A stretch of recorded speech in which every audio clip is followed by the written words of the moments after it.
মা ডাকটি ছোট্ট অতি, ডাকতে লাগে মিষ্টি।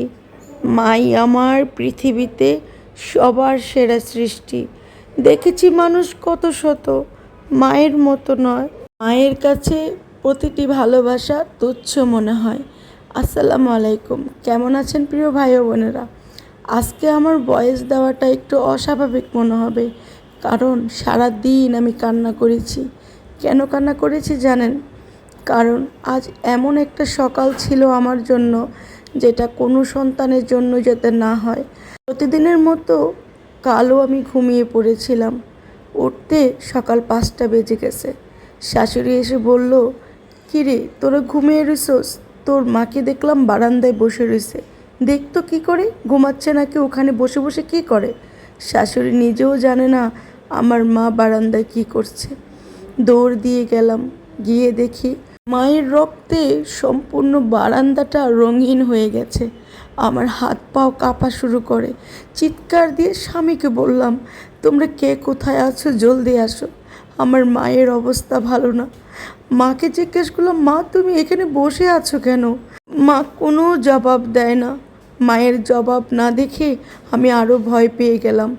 এতটা ভয় পেয়েছি, মায়ের মাথায় হাত দিতেই দেখি বারান্দায় যে রক্তে রঙিন হয়েছিল সেটা মায়ের মাথা থেকে ঝরছে।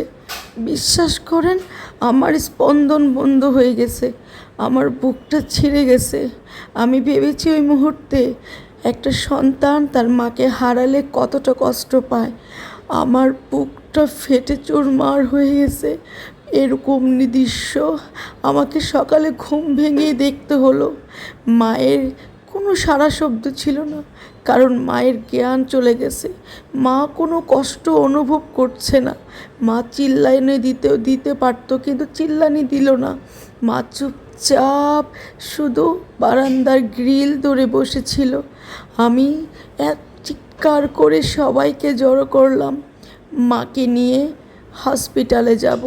স্বামীকে বললাম, তাড়াতাড়ি করো। বললাম, আমার স্বামী সন্তানকে স্কুলে যাওয়ার জন্য রেডি করে দিচ্ছে।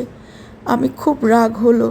চিন্তা করলাম, যদি এই অবস্থা তোমার মায়ের হতো তাহলে কি তুমি বসে থাকতে পারতে?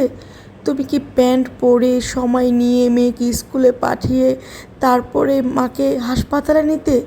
না, এটা আমার স্বামী হয়তো কখনই করতো না। সে লুঙ্গি পরে তার মাকে কোলে করে দৌড় দিয়ে হসপিটালে চলে যেত। কিন্তু আমার সাথে সেটা হলো না। আমি তো মেয়ে মানুষ, আমি তো আর দৌড় দিয়ে মাকে নিয়ে হসপিটালে যেতে পারি না। মা অনেক মোটোসোটো মানুষ, তাকে আলগানো অনেক কঠিন।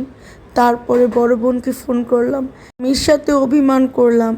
স্বামী সন্তানকে স্কুলে পাঠিয়ে আমার সাথে রেডি হলো, প্যান্ট পরলো, তারপরে চলে গেল আমার সাথে। মাকে ধরাধরি করে হসপিটালে নিয়ে গেলাম।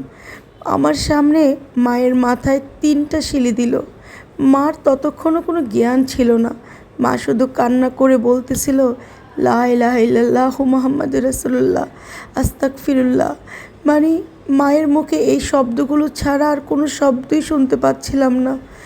মা কিছুই বুঝতেছে না তার সাথে কি হয়েছে। এই অবস্থা দেখে আমার 2 চোখ সরে শুধু পানি পড়ছে। আমি অনুভব করলাম, বাবা হারার কষ্ট তো এখনও ভুলতে পারিনি। বাবাকে হারিয়েছি সেই কবে।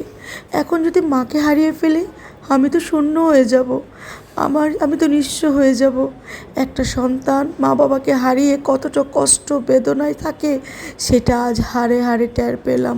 মায়ের মাথা শিলি করে চলে গেলাম আরেক ডাক্তারের কাছে। তোমরা সবাই আমার মায়ের জন্য দোয়া করো, আমার মা যেন তাড়াতাড়ি সুস্থ হয়ে যায়।